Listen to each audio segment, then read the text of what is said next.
एक कारागृह में एक ही सुबह दो व्यक्तियों को फांसी होने वाली थी। उनमें एक बहुत बड़ा पापी था, जिसको हम पापी कहते हैं, जिसने जीवन में जो भी बुरा था सब जीवन में जो भी बुरा था सब किया था और जीवन के सब भांति के कड़वे अनुभव लिए थे। और दूसरा एक पुरोहित था, एक पादरी था, एक सन्यासी था। वो राज्यद्रोह में पकड़ा गया था। उसने कोई पाप कभी नहीं किया, वो वहीं से दूर रहा। उसने जीवन को अत्यंत पवित्रता में और प्रार्थना में व्यतीत किया था। उन दोनों को फांसी होने वाली थी। जो उस कारागृह का पुरोहित था, मरने के पहले लोगों को परमात्मा पहली कोठरी में गया और उसने उस पापी को कहा कि क्षमा मांगो परमात्मा से, दुखी हो, प्रार्थना करो और पश्चाताप करो। उस पापी की आंखों से आंसू बहने लगे। वो रोने लगा।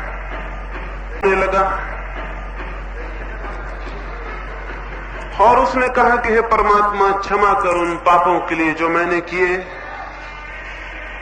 और मुझे बल दे कि अगले जन्म में उन पुण्यों को जिन्हें मैं करना चाहता था, उनके करने की शक्ति और संकल्प, पुण्यों को जिन्हें मैं करना चाहता था, उनके करने की शक्ति और संकल्प पा सकूं।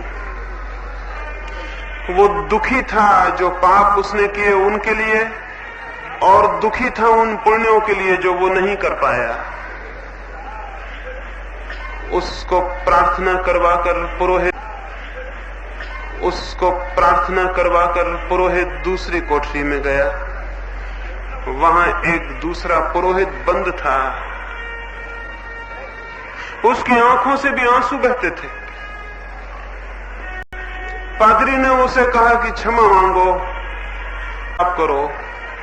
उस पुरोहित ने कहा, मेरे मित्र, जरूर मैं पश्चाताप कर रहा हूं, लेकिन उन पापों के लिए नहीं जो मैंने किए, बल्कि उन पापों के लिए जो मैं नहीं कर पाया। मैं दुखी हो रहा हूं उन पापों के लिए जो मैं नहीं कर पाया और कर सकता था। वे सब पाप मुझे याद आ रहे हैं जो मैं कर लेता। हो सकता था उनमें आनंद होता। हो सकता है मैंने जीवन व्यर्थ गमाया।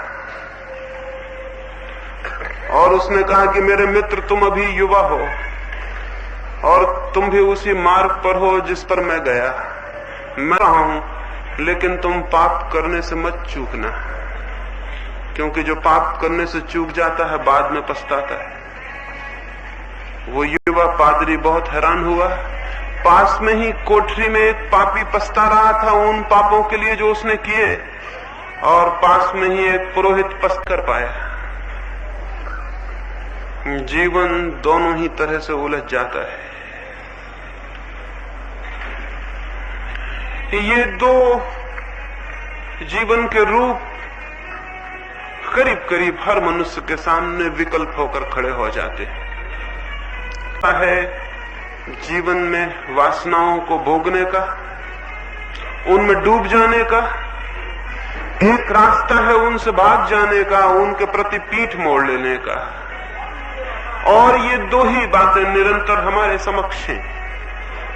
मैं आपसे निवेदन करूंगा, बातें निरंतर हमारे समक्ष हैं। मैं आपसे निवेदन करूंगा, दोनों ही बातें जीवन को नष्ट कर देती हैं।